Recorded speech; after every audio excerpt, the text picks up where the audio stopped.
Guys, I'm going to be doing a bit of gaming today on the Steam Deck, and as you can see on the screen, that is AMD power control panel with the other AMD power control panel.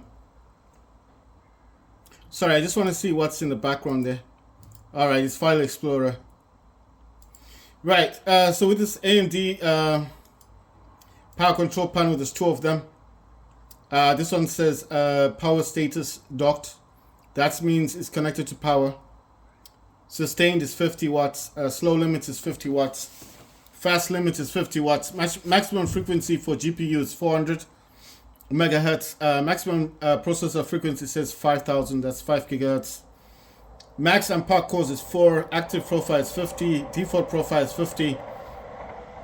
This one here, I do use this one from time to time. I don't know why this doesn't change sometimes. I have to manually come in here at times just to change it. I told you guys about this last time. These two are... I need to change this to 40 as well. The 40. I used to have RTSS FPS on 45 FPS, but I changed this to 40.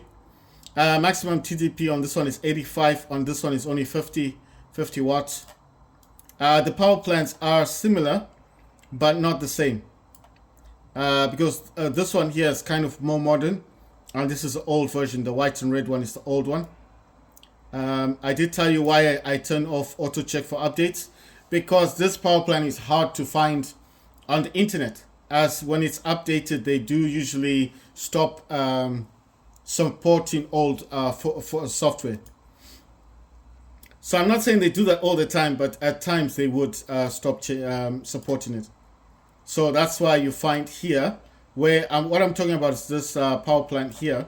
I'll show you, these are different, they're not the same. See the gap there? See that gap?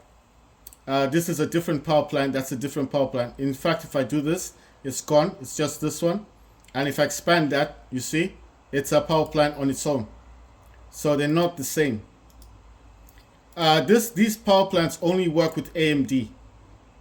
It says auto check for updates. I have that turned off. I told you I have it turned off because if ever it wants to do an update, it will not give me the same power plant. It will try to get you the new one.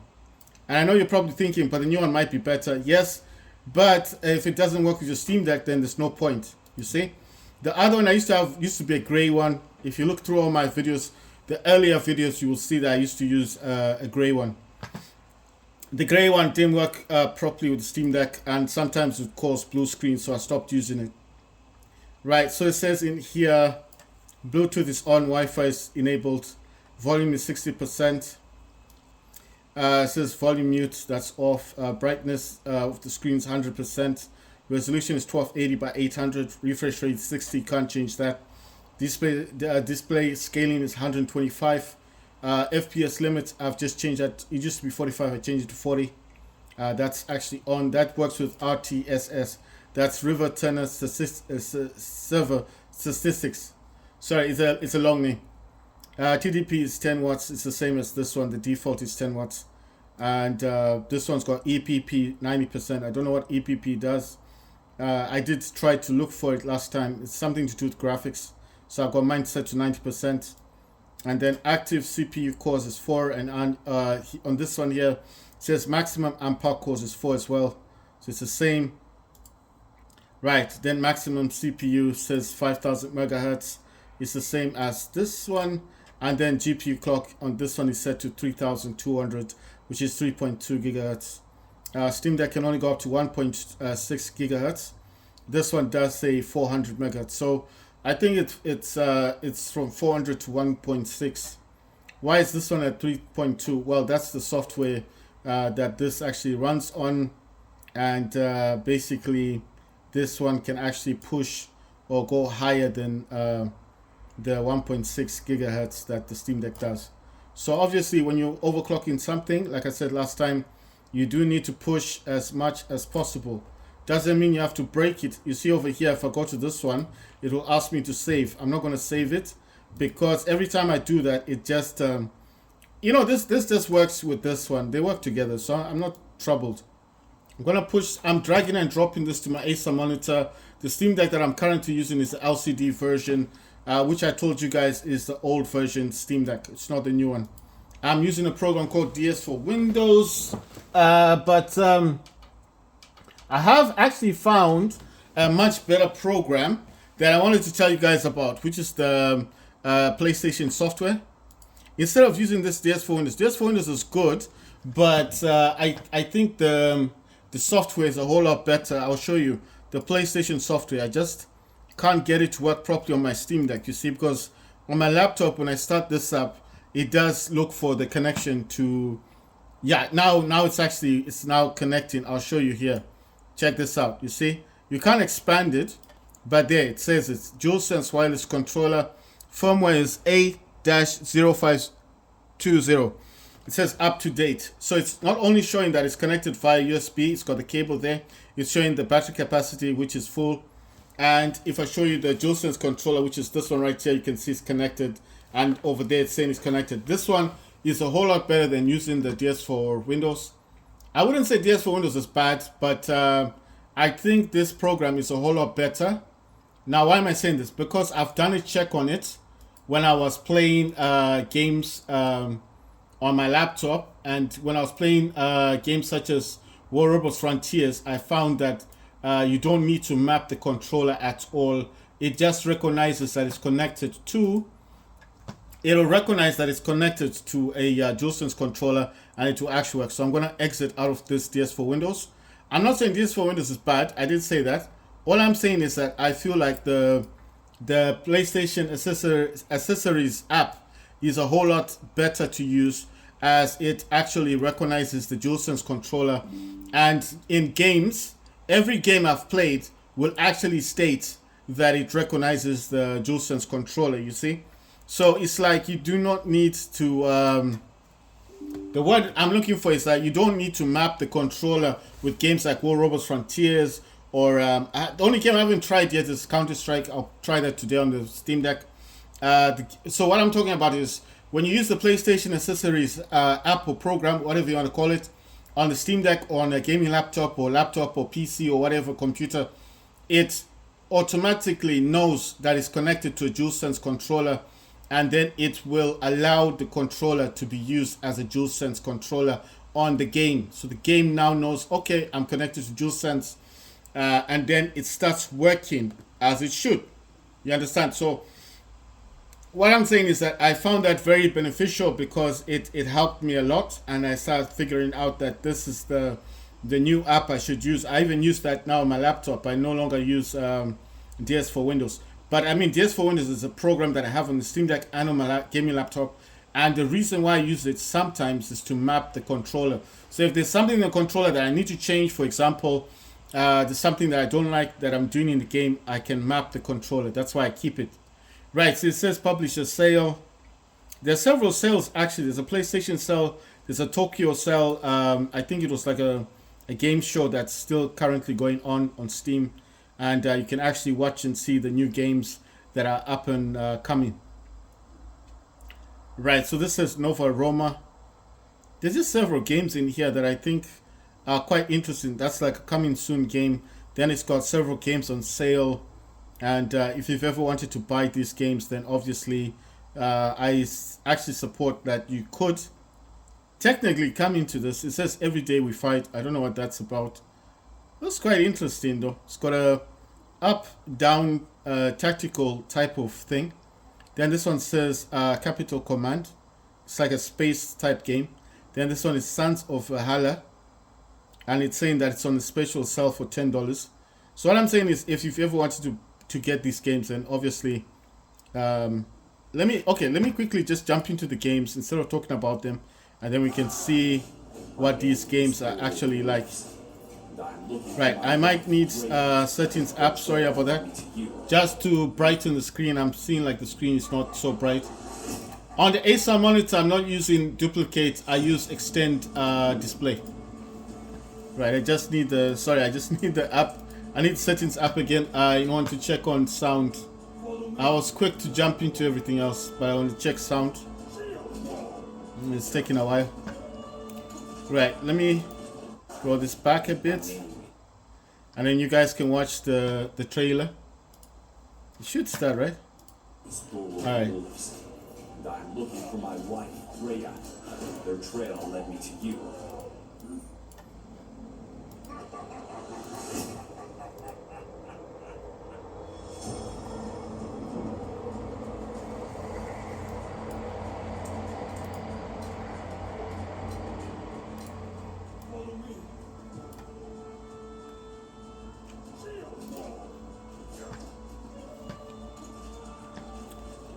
This game looks dope. I do like these platform type games.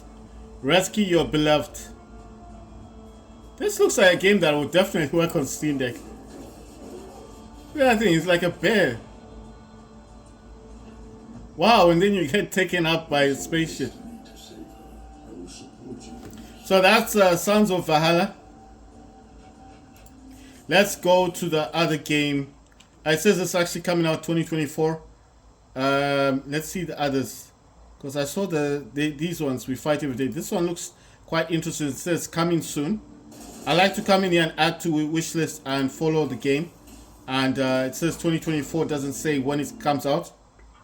So this game is called We Fight Every Day. Oh, Every Day We Fight. Sorry.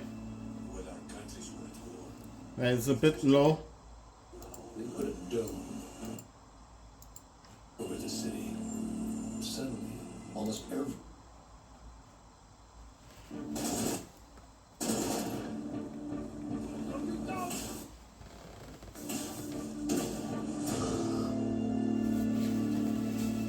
When our countries were at war, the Richters came. They put a dome over the city. Suddenly, almost everyone was frozen. Just a few of us were left. Not soldiers, just ordinary people. Says a mysterious alien invasion, turning ordinary people into heroes. Alright, you got a top-down view. It's tactical though. It says every day we fight. Are we alive? I could swear I just got killed. It just says 2024 when it's coming out. Right, guys. So I'm just gonna look at everything else. So that is publisher sale. If you wanna jump into that one, and like I said, I think there's something for PlayStation as well. There's a lot of publisher sales, and there's the Tokyo game show as well. So if you wanna check on that one. So that was just a publisher sale that I was looking at, but obviously I want to do a bit of gaming. I was testing War Robots lately because my robots were really bad. I mean, outdated. And I told you that I went into them. I went into my. So basically, I started updating my robots because they've been so out of date. And I've been buying like I bought data pads, and I opened up the. You know, this is so interesting. I like the way they do this. You see this? You change the game and you just hover the mouse over this side, this section where the picture is, and it starts playing the video, and it's actually showing you what the game is like. I think this is so dope because before you actually jump into it, you can just get a preview, and I think this is really dope. Right. So what I'm saying to you guys is that I think. Well, I feel like this game is called To the Moon or something like that. Let's see, what's the name? Yeah, To the Moon, space prelogue. So it might be one of those free to play. No, it says it says something about episode. Oh, beach episodes. Just a To the Moon series, beach episode. Right. Then this is Gary's mode. I never know what this one's about. No video on that one. Then this is a simulator, truck simulator. Right. So what I'm trying to say to you guys is that man,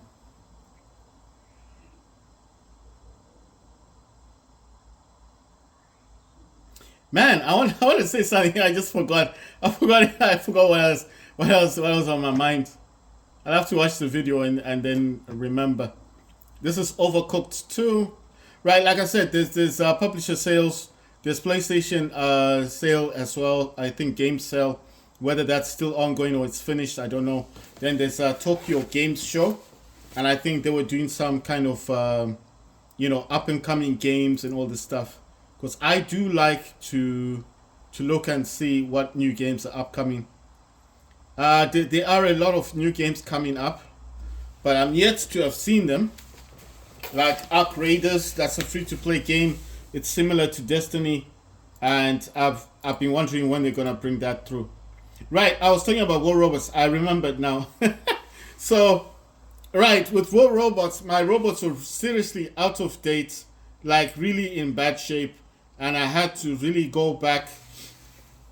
I had to buy some. I had to buy these data pads to open them up, and obviously get new weapons, new titans, new robots.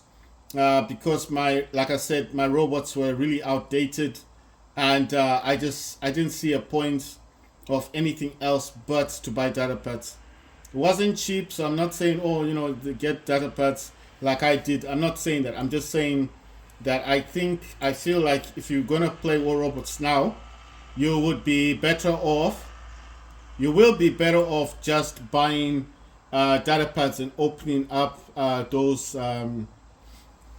opening up those boxes, because I feel like that's the only way you're going to actually. Oh, it says now available in early access. Dark Side. You know that game with ducks flying with guns and stuff. It's like PUBG, but it's got ducks flying. If you don't know what a duck is, like a chicken, isn't it? But a duck doesn't fly like it's. These ducks do fly in the game. Right, so we're gonna play a bit of War Robots. Like I said to you guys, you do need to upgrade your robots.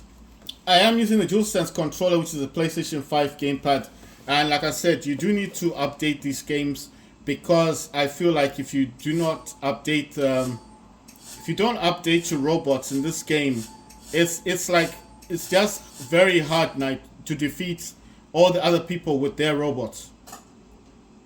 Right, I'm just gonna go to the workshop to check and see what I've got in here, what is stored, and right. So I did tell you guys, every time you level up in the workshop, it will give you either gold or silver as a reward. And this is how things work. So mine is on level 34. I think the iPhone version is on level 56. Android version is on level 28 or something like that, 26, 27. This one's on level 34. So it is beneficial. I am using a mouse as well to control. Sorry, I am using a mouse, a physical mouse, which is the Logitech G502 gaming mouse. That's connected via the hub on the Steam Deck. Right, I was just looking at this thing. So this weapon is so disappointing, This shockwave thing, I don't even know why they brought it onto War Robots. It's utter garbage, utter crap. This thing here. Wait, can I get my mouse? This, I think it's the medium one. Oh no, the light one is okay, but the medium and the heavy weapon, this one is utter garbage. I used it on the Cure robot. Utter rubbish. Utter rubbish.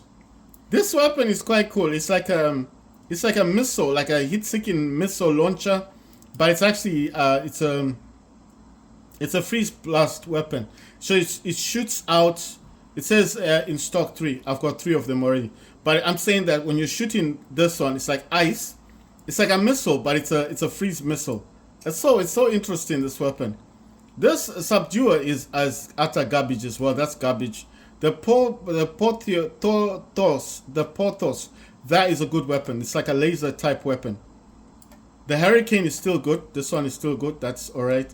The June is good as well. Deceiver's good. The Chi-On, that's good. That's like the medium version of that other weapon. This is good. Aramis is good as well. And Damper is good as well. And like I said, all these kind of new weapons are fine. The Tamer is crap, but if you can get the Splinter does a lot of damage versus the Tamer. Tamer's crap. That's a light version of the Rust weapon. The Subduer, I know a lot of people see the Q-Ray with this and you think, wow, people are destroying a lot of robots with that. I've got it, and that's why I'm saying it's garbage. No, it's not that good. Right, so I've been testing this game and I've been seeing what's good, what's bad, and I'm here to tell you guys what weapons to use on your Q-Ray robot.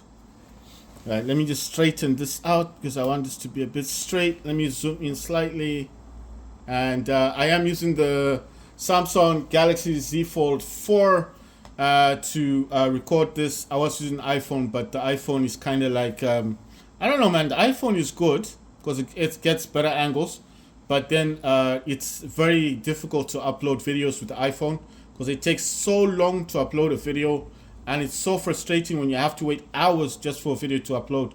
But the Samsung is much faster when uploading videos. I think it's the format that it also uploads in. So it's just, I find it easier to use the Samsung versus the iPhone for recording.